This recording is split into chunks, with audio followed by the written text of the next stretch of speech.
There are hundreds of thousands of accidents on Britain's roads every year. More than 500,000 British drivers now have a dashboard camera. That number is growing fast, with more crashes than ever now caught on film.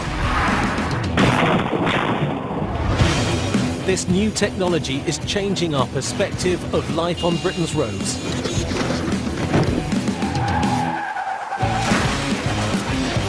Especially when it captures the real-time first-person view of a crash. Watching that live happen in front of you, it's enough to give anyone nightmares. The guy in the blue car changed my whole life. But are these high-tech gadgets making our driving any better? The next thing I know, the car's spinning in front of me. And when we do have a crash, how can the footage change what happens next? You couldn't say nothing when I say I got a camera and recording everything.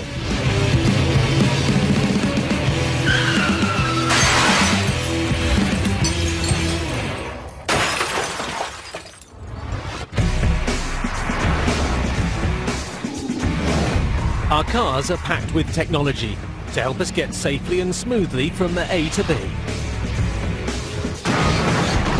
But when we asked British drivers, nearly a quarter of them thought in-car technology has actually made our driving worse.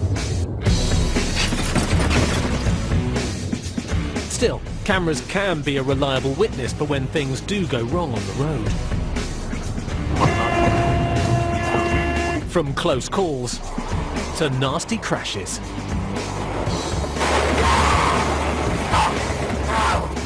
You just never know what they'll capture next.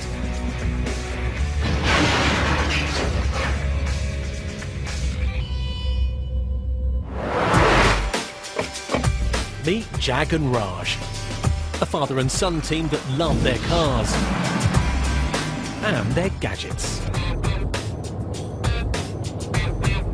They got a dashboard camera to protect themselves in case they had a crash and to keep an eye on dodgy drivers. Someone came out now. Yeah, like that. Oh! But one unforgettable day, it would capture something utterly shocking. Oh, some crossing there. Oh, she's gonna hit him. Their camera had filmed a rogue driver knocking a 75-year-old pedestrian clean off his feet. Watching that live happen in front of you is quite unbelievable, that you've actually witnessed a live incident. It's enough to give anyone nightmares. Within seconds, they had to make a decision. Do we just let the person go, or do we stop as good citizens and look after the gentleman that's just been struck? Raj said, look, I'll jump out here. And that's when I said, well, I'll go and get the number plate. You must please, sir. I'll get off here. You go. Yeah, I'll get the number. I expected to see a dead person on the road. Lucky for someone being slung, thrown right off his feet to survive an accident like that. It's quite unbelievable. With Raj taking care of the victim, Jag goes after the hit-and-run driver, his dash cam still rolling. The adrenaline goes, and you know you're almost into another mode altogether. I couldn't drive like an idiot, so I had to still make sure I keep within the guidelines without breaking the law myself.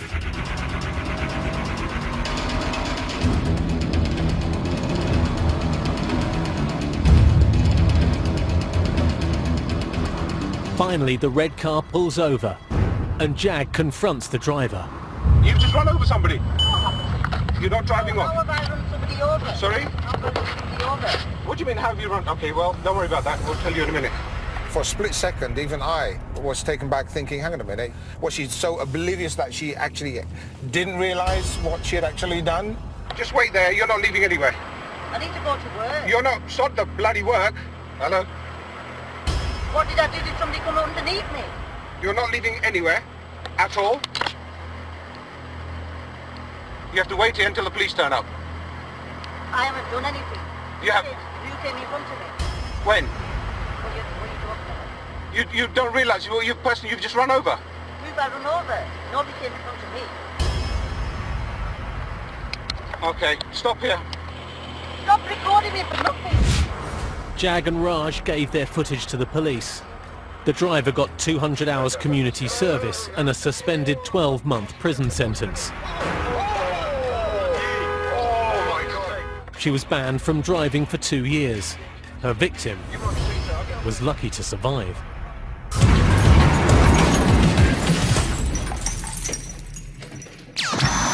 This looks dangerous. We're told from a very young age and in no uncertain terms to watch out on the road. That wasn't very clever, was it? If you've been looking and listening all the way across, that wouldn't have happened. Now there's very real footage to remind us that messing about on the roads is dicing with death.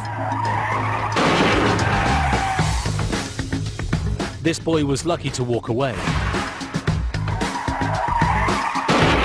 But 25,000 pedestrians are injured each year on Britain's roads. Just a few are caught on camera. Kids are the most vulnerable, and the school run is the most dangerous time of the day. To be fair, any of us can run into trouble on Britain's roads. Dickheads. Knob. But even the most cautious pedestrians can still find themselves in danger.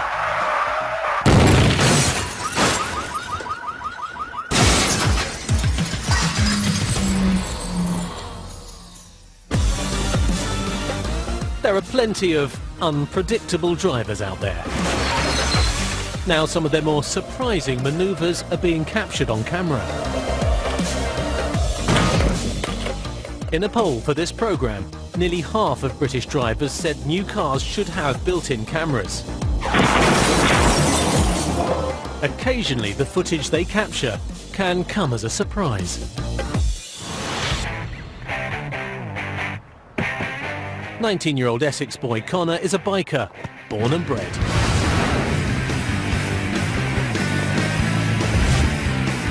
My dad was a biker, and I think that kind of rubbed off on me. It's brilliant, I love it. One thing that makes Connor stand out is the technology strapped to his helmet. A lot of people, when they see you have a camera, they're on best behaviour. If I'm just looking around, I look through someone's window and they've got their phone, they see the camera and the phone gets dropped to the floor. They are scared of the camera because everything they do is being recorded. Connor's always on the lookout for danger, and it wasn't long before he captured the moment every biker fears. It was kind of damp conditions outside. First roundabout I came to, went round it, got halfway round it, the back wheel slipped a little bit. It regained grip and thought, oh, that's okay. And then it slipped again and that was it, it just let go.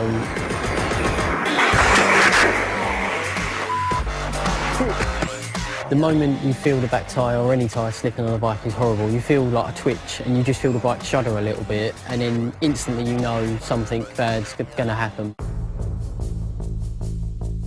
Thrown off his bike, lying in pain in the middle of a busy roundabout, all Connor could do was pray. And his prayers were answered. Well, there is the parable of the Good Samaritan, you know, the priest who walks by on the other side. That probably slipped through my mind to make sure I wasn't the priest that walked by on the other side. Can you grip? Yeah, kind of. It was quite surreal seeing the bishop walk towards me. I've had a lot of people saying, I bet you thought that was it. Last rites to come in, that was it, you're over. So it was really surreal seeing him walking towards me. I just thought, oh God, is that it? My first accident is my last accident, basically. The thing that amazed me was he slid across the roundabout, and then there were cars going either side of him, trying to squeeze past him. So I drove onto the roundabout just to protect the motorbike and Connor on the ground. You all right? Yeah, I should be all right. Yeah. The bishop wasn't the only one that stopped and looked after him. Hang on, mate. You go on board. Let me flick the stand up. I didn't expect that many people to stop, like take time out of their day to help someone they've never met before, they don't know. They might already have a bad image of bikers, but they still stopped to help me out and make sure I was okay. Connor got away with cuts and bruises, and as for his video, a few good Samaritans and a stroke of divine intervention turned a nasty memory for the young biker into something more uplifting. Yeah. I was gutted that I didn't get any contact details off of them. I'd love to say thank you to them. Just individually, just go up to them and say thank you for helping me out and thank you for looking after me.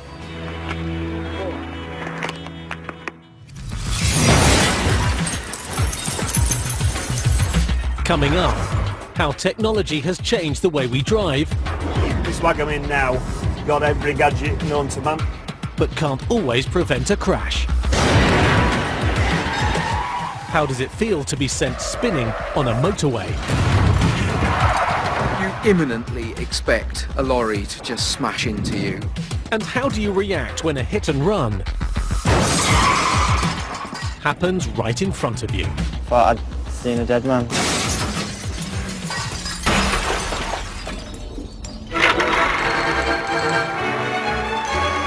Over the past few decades, Britain's finest minds have experimented with new kinds of technology to make big vehicles safer.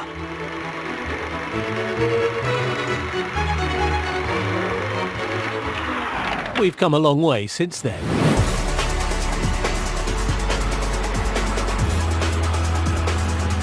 Today's trucks are kitted out with cutting-edge safety features. Many now have cameras fitted. Veteran trucker Mark's new wagon is fitted with all the latest gadgets.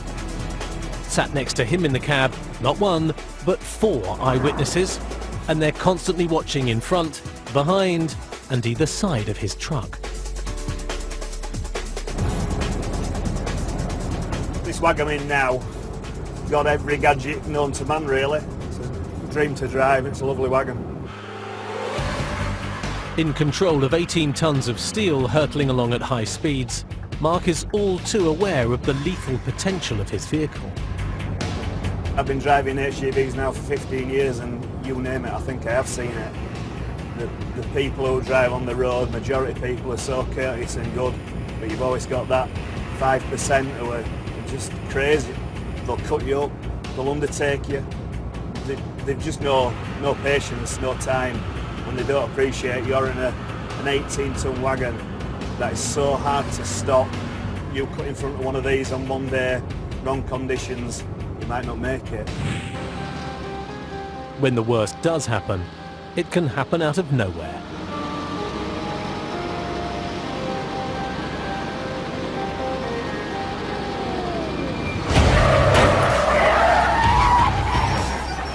None of Mark's cutting-edge safety features was able to prevent this accident, but he was later able to see exactly what happened.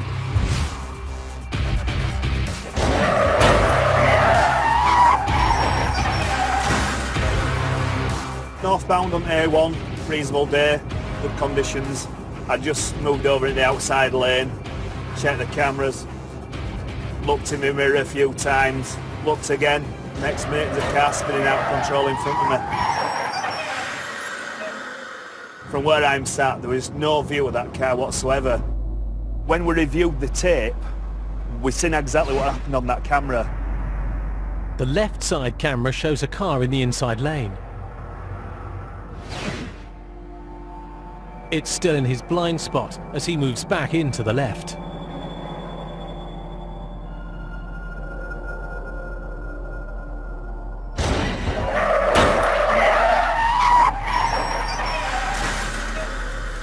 When I moved over, there was no avoiding it. I said she was invisible. Mark's footage is a reminder that no matter how advanced the technology, accidents can still happen.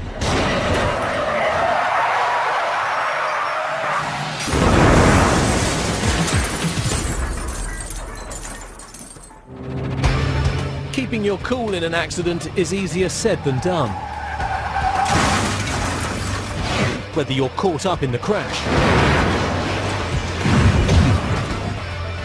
or a stunned witness, you can never tell how you're going to react in the vital moments that follow.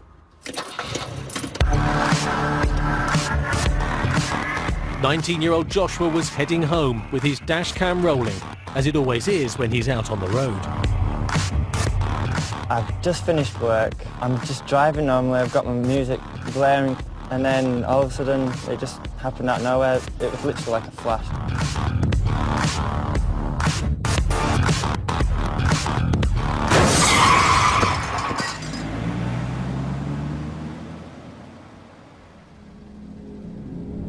All I remember is that somebody just hit me from the back.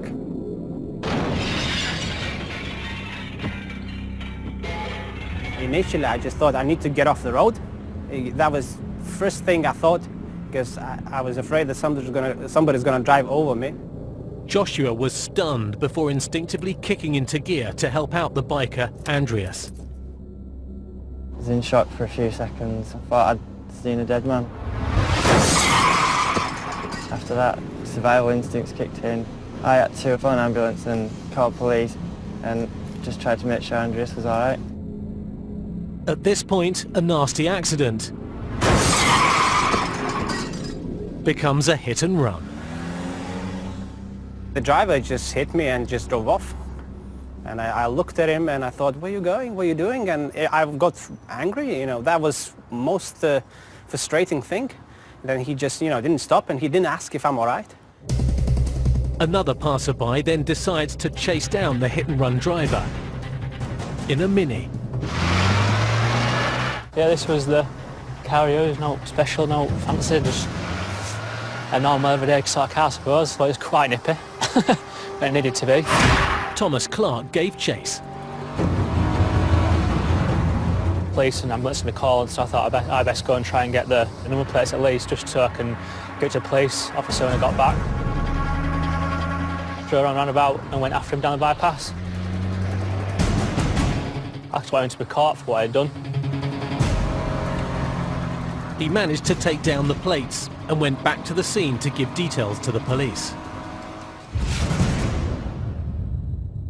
Moments after his crash, Andreas was being looked after by one young driver, while another had chased down the car that hit him.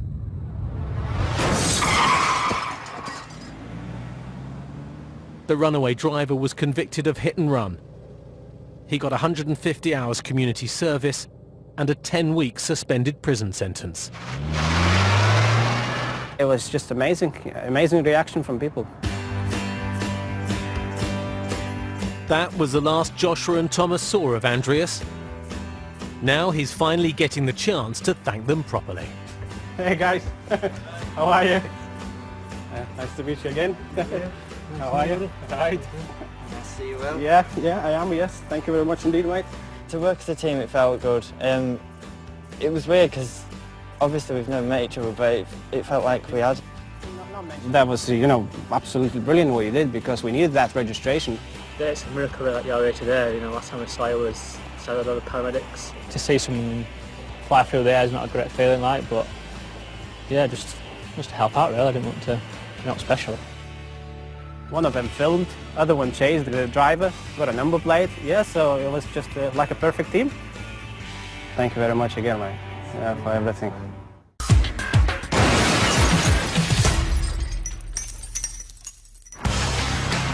More than half the serious accidents on Britain's motorways involve lorries. With many now installing cameras, they are the new eyes of the road. It's shocking to see what happens when a small car comes up against 40 tons of fast-moving steel.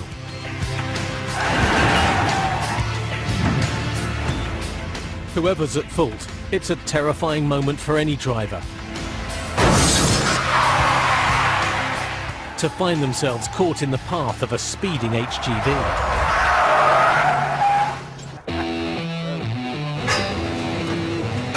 Construction manager Simon deals with danger on a daily basis. The building industry is full of hazards which it's my responsibility to manage. But on the road, danger can come from nowhere, with no time to assess the risk. Driving along the M25, Simon was faced with a situation no amount of experience could prepare him for. I was just driving along in the fast lane. In my peripheral vision, slightly ahead of me to my left, I saw a lorry and a car come together. This car ricocheted and just crashed into me. My vehicle became completely uncontrollable. It was just frightening. I smashed into the hard shoulder, facing the wrong way up the motorway. And You imminently expect a lorry to just smash into you. What Simon didn't realise is that just yards behind him, he was being filmed by truck driver Tony. It was quite a shock to see what had happened, because the whole thing just all unfolded in front of you.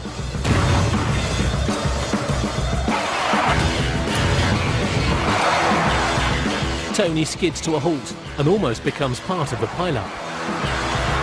The lorry stopped so quick that I only just about managed to stop myself. Simon's car had been sent skidding across 2 lanes of Britain's busiest motorway, right into the path of an 18-ton lorry. The man who caught it on camera was first on the scene. I looked through his window at the time and I put my thumbs up and said, "Are you okay?" Which he did reply that he was, and he was actually shaking at the time. I was amazed that I was still in one piece. Coming up, chaos on Britain's roundabouts. Meet the HG Vigilante. How stupid can you get? The man on a mission to clean up our motorways. You fucking puppy. And an unforgettable journey to work. It's the worst experience you can have.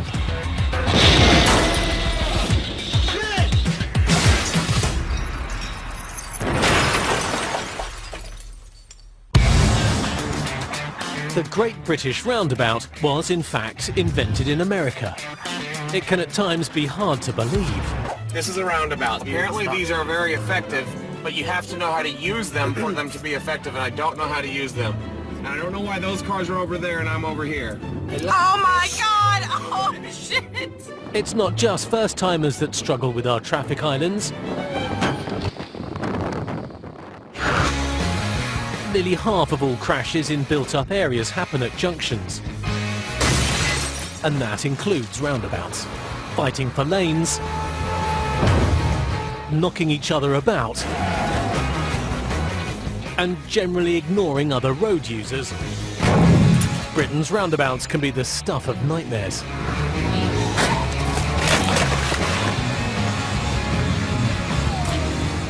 There's no two ways about it. Some people just get roundabouts wrong. What in the world? But accidents on roundabouts aren't always down to stupidity. Sometimes they're the work of criminals, deliberately causing a crash for cash. Cash for crash is insurance fraud. It is gangs of people who are going out on the roads, inducing collisions with members of the public in order to defraud their insurance company. Cameras have become a crucial crime-fighting tool.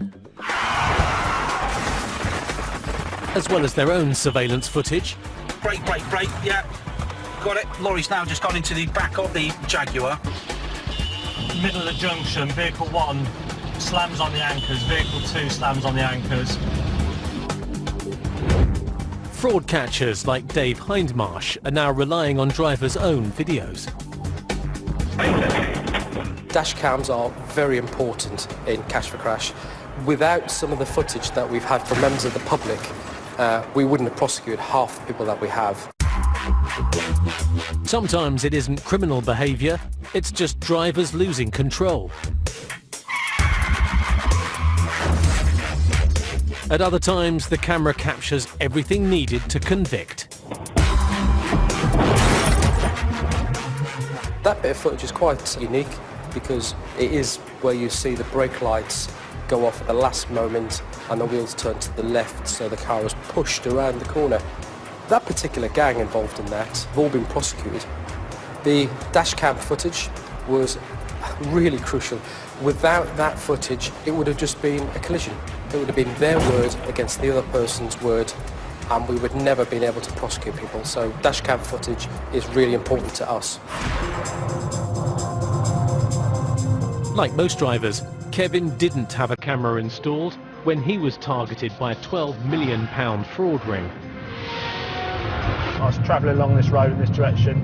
I started to slow down as we approached the roundabout. The car in front started to enter the roundabout. I followed, and just as he crossed the give-way lines, he slammed his brakes on. I then slammed on my brakes and hit the back of him. As we exited the vehicles, I said to the driver, "Why did you brake?" And he said to me, "Didn't you see the motorbike?" And I was, no, well, I didn't see any motorbike or car or anything entering it, but at that point I was a bit shaken, I suppose, by the accident, so I didn't question it.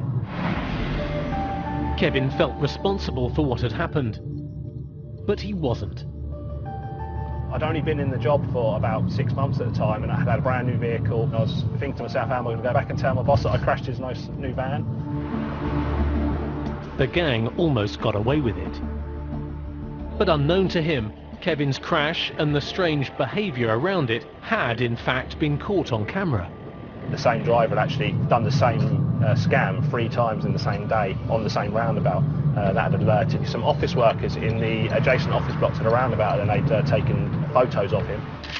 And that's part of how he got caught. The fraudster who caused Kevin's crash was sentenced to 4.5 years in prison after admitting involvement in at least 93 staged crashes. Obviously at the time I wish I'd had a camera installed. That would have sped up the investigation and would have given me the opportunity to review it when I got back to the depot, and probably would have made me more suspicious at the time rather than just it sort of going out of my mind, really.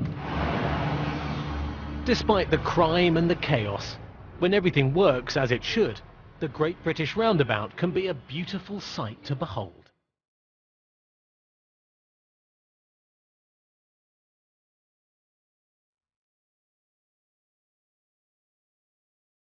Welcome to the Magic Roundabout in Swindon.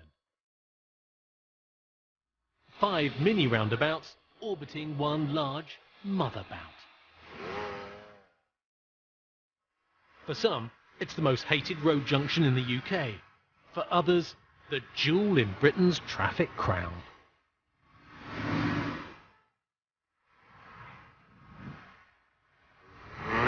And this is Kevin, founder of the Roundabout Appreciation Society of Great Britain, or as he likes to call himself, the Lord of the Rings. I see a roundabout as an oasis on a sea of tarmac. They lift our sagging spirits on long, tiresome journeys. He's strapped a camera on to show just how safe and exhilarating a roundabout can be. OK, the Magic Roundabout isn't aesthetically pleasing, but boy, is it one hell of an adrenaline rush. Inch your heart out, Evel Knievel. This is a real choreography of cars. It's a maelstrom of motoring. For Kevin, roundabouts are not just safer than we think, they are the pinnacle of everything it means to be British. It's based on a set of rules of decorum and etiquette. You choose what lane to go in. You choose the gap in the gyratory flow.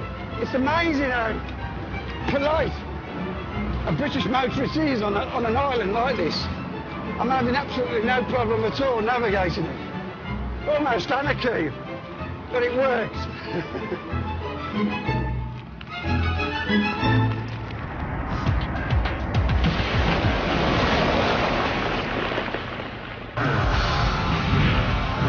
Most crashes aren't criminal. They're just normal drivers making bad decisions.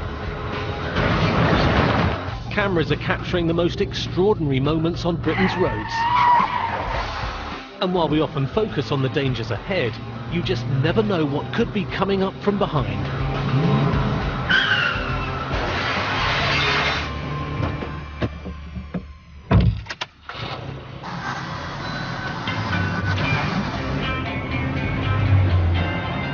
John has spent his entire working life on Britain's roads, from driving in the army as a young man to his recent job delivering medical supplies across the country.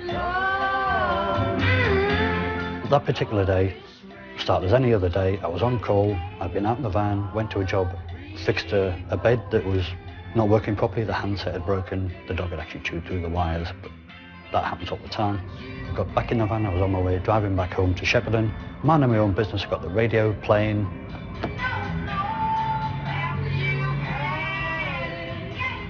In no rush, I'm not going anywhere, just normal day's work. And then the guy in the blue car changed my whole life. Are you fucking nuts?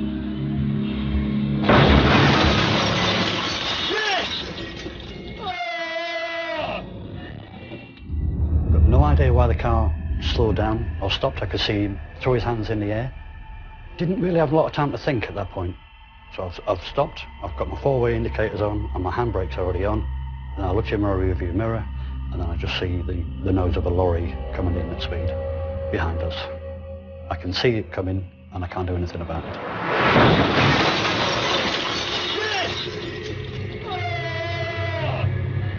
The world just exploded for a couple of seconds. I'm not usually the swearing type, but they always say if you don't swear in an accident, you haven't had an accident. The impact from behind was caused by a 40-foot lorry travelling at around 50 miles an hour. Everything got thrown forward. I lost vision for a couple of seconds. Wheel comes to a stop, I look out, and I can see myself almost on the top of the car that was in front of me. It's the worst experience you can have. Your whole body goes from 0 to 50 to 0 again in a second. Your body can't take that. John's van had been forced into the car in front, crushing the back of it. Miraculously, the driver and his young passenger walked away relatively unscathed. John was left with serious injuries. The seatbelt broke my ribs, I cracked my skull at the back, I've ripped all the tendons in my elbows and arms, I've damaged my shoulder, a lot of pain all at once. In deciding the blame and establishing John's innocence, the footage was crucial. When the guy eventually went to court, some months later, he was shown the video evidence and he pleaded guilty. The driver of the blue car was convicted of dangerous driving. He got 200 hours of community service and a suspended prison sentence. After a difficult few months for John, he is now back behind the wheel. I still drive a van. It's got a camera system on it. If you've got a car, get a camera. It costs you less than £100. Just get a camera.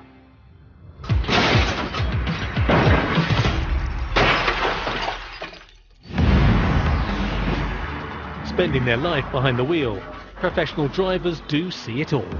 Sometimes it can be terrifying.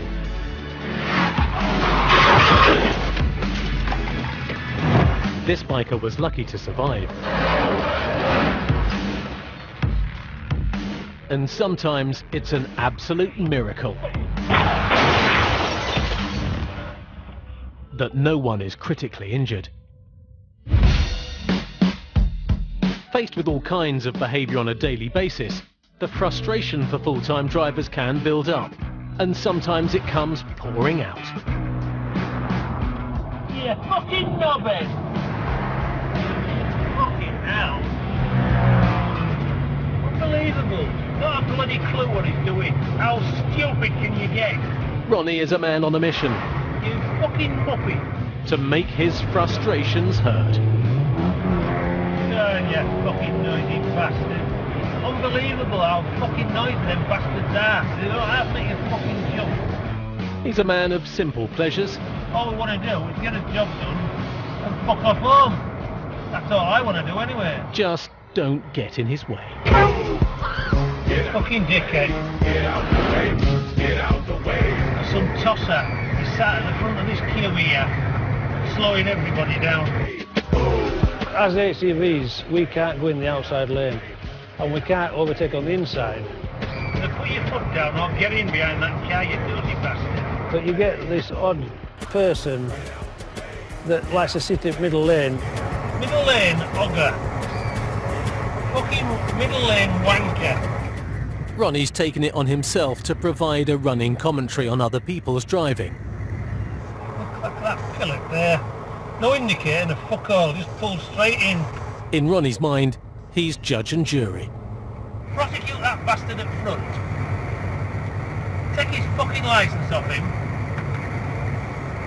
Not a bloody clue what he's doing. Doing 100 on the highway. Despite his best efforts, lane hoggers are hardly ever prosecuted. When they do get nicked, Ronnie is over the f***ing moon. There's a f***ing outside lane, and there's a copper right up his fucking arse, and he doesn't realise. Pull the f*** out of the lad. Oh, he's gonna do him now. He just slammed his fucking brakes on. You fucking moron! You fucking wanker! To anyone unlucky enough to encounter him on the road, Ronnie's message is clear and simple. If there's one message I hope people take away from my videos is, get out the fucking way. Coming up, cameras in taxis reveal the dark side of being a cabbie. He couldn't say nothing when I say I got a camera and recorded everything. And danger on two wheels. Britain's most vulnerable road users. He came right across the road and took me out.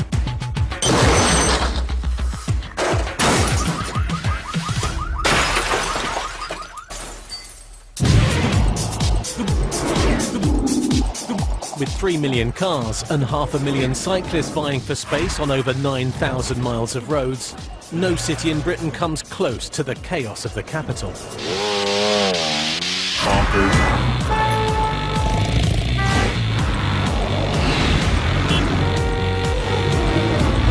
With its iconic red buses and black cabs, London's public transport is the lifeblood of the city. And the drivers are never short of an opinion. This is typical. There was a pedestrian coming out from the front of that vehicle that I might have hit.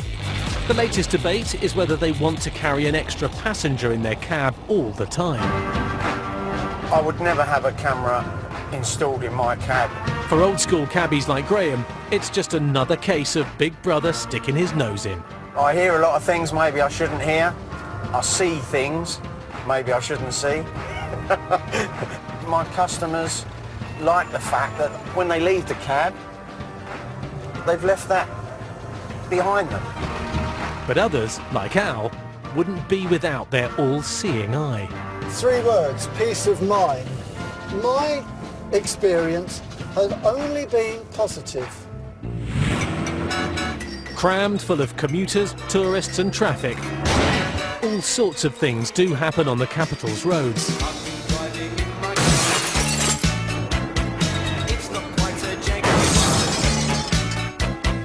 Clearly London cabbies need to be ready for anything.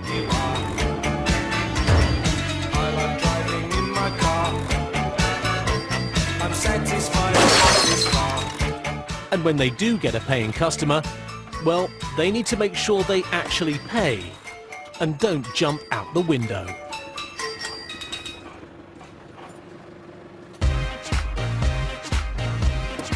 Black cabbie Lewis is pretty clear about the occupational hazards of his chosen profession. As a London taxi driver, you're permanently preempting other people's stupidity. People stepping out into the road, cyclists, take your pick. Aware of all these dangers, Lewis keeps a camera rolling at all times.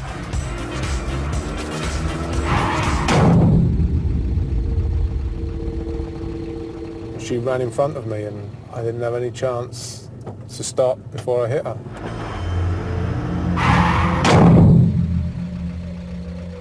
It's horrendous. Everything slows down.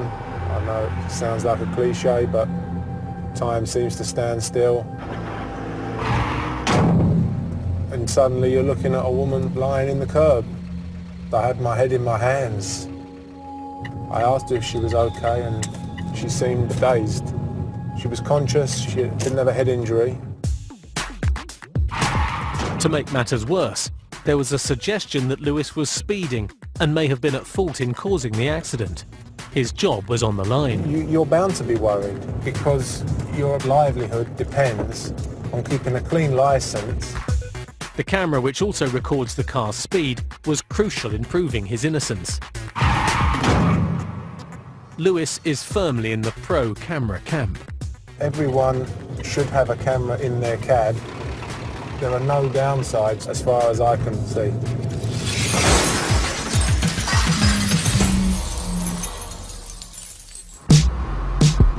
We are now getting a true taste of what it's like to run into trouble on Britain's roads. From the scary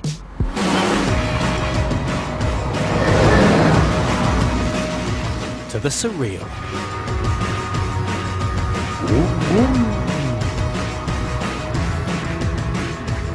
Bikers are not always the most appreciated road users. You fucking idiot! What the fuck do you think you're doing there? You fucking idiot! But other times, drivers are grateful to have them around. Oh, hang on a sec, I'll give you a push. Thank you. But with more accidents per biker than any other vehicle, life on two wheels can be a dangerous game.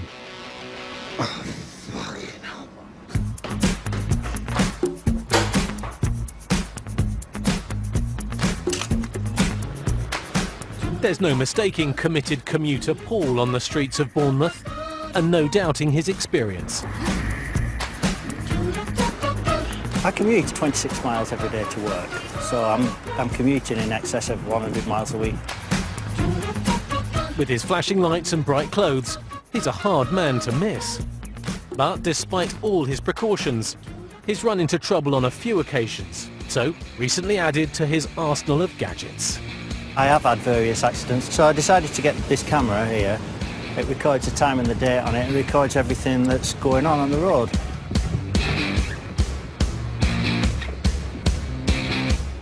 Paul captures the kind of hazards faced by cyclists on Britain's roads every day. Typical incidents are car drivers will overtake you and then turn left right in front of you. That's a sort of typical manoeuvre. But one not so typical day, Paul's camera was to prove invaluable. The sun was shining and there was hardly any traffic on the road, so I thought, it's great, what can happen on here?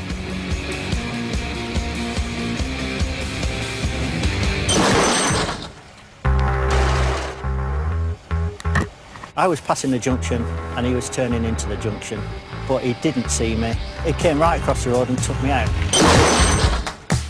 I was lucky I hit a car, because had it been a van, my head would have collided with the vehicle. My bike was trashed, but... It'll take more than that for Paul to give up his biking lifestyle, but the clip is a reminder to us all that there are some things you just can't prepare for. These things can happen at any time and you just don't know when an accident is going to happen. You think that you can prepare for it and you can't, because it's just going to come out of the blue when it does happen.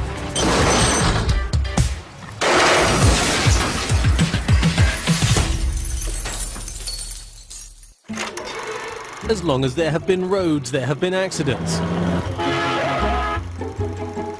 Accident figures soar. Where will it end?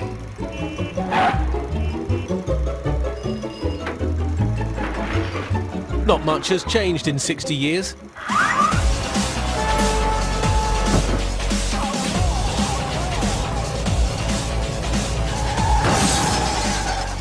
There are fewer serious crashes now than there were 60 years ago. But higher speeds and more cars on the road still make for a dangerous combination. Anwar's seen pretty much all there is to see. He's been a taxi driver in Ipswich for the last 3 years.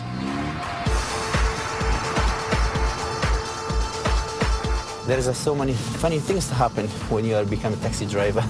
Sometimes you pick up a good customer, happy, very funny people, very friendly, very good. So sometimes enjoy. But driving day and night, Anwar has learnt to be ready for anything. Somebody called the taxis and I went there. When I went there, I didn't see nobody. That number which they give, the number of house, it wasn't exist. From the dark places, some people come, 2 or 3 of them, straight away they open the door. They had something sharp like a knife. All your money, all your stuff. Fast, fast, fast, quick, quick, quick, quick, quick.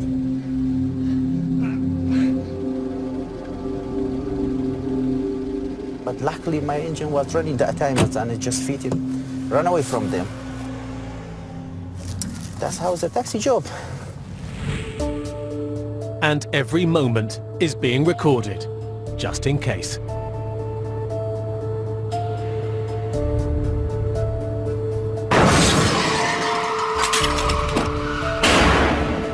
That was absolutely scary because when you're driving 70 miles per hour and the big lorry, like a heavy lorry, is hit you, everything is out of your control. But luckily, I stopped the car and camera captured. So he couldn't say nothing when I say I got a camera and recorded everything. Like many taxi drivers, Anwar doesn't have direct access to the footage, which records to a hard disk. I would like to see, actually, I just want to what's happened exactly, how I was reacting in that time. The video was sent directly to his insurance company. He still hasn't seen it, until now. Look at me, the moment is now I'm normal, until the lorry comes. You can't see, there is no car in front of him.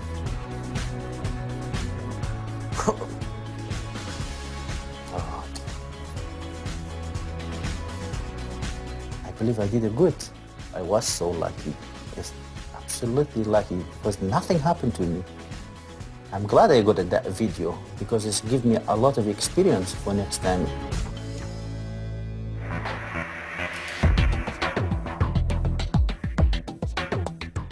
Well, it's a very colourful journey barging around Britain with John Sargent tomorrow. It's the start of a new series at 8. Over on ITV2 next, you might struggle to guess who's for real on the Keith Lemon sketch show. While on ITV3, the death of a former footballer on a London street brings Ronnie to the scene in Law & Order UK. Here next, the latest ITV News at 10.